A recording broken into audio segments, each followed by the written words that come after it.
Magandang araw mga ka-wild. Habang ko nagpapakain kay may nakita ko si kuya nakatambay. Sabi ko, "Hi kuya, ano pang ginagawa niyo dito?" Naghihintay ako ng sabi niya, naghihintay ako ng feeding sa simbahan. Oo nga pala kako, Saturday ngayon kako ay may feeding pala kako ngayon sa simbahan. Sabi ko, "Bakit hindi pa po ba kayo kumakain?" Sabi niya, hindi pa daw wala pa daw siyang kalakal. Sabi ko, "Sige po, antayin niyo ako, bigyan kita ng mga kain habang naghihintay kayo ng feeding sa simbahan." Kaya umalis ako. Bumili ako ng pagkain sa kantin, kanin, saka ulam, at saka tubig. Tapos binalikan ko siya.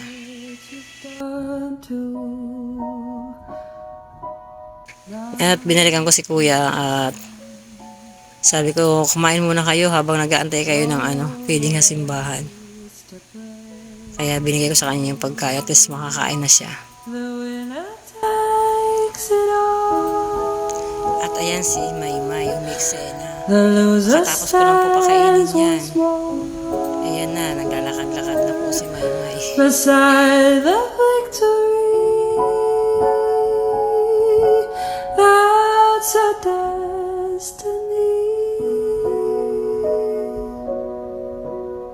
The winner takes it all. The loser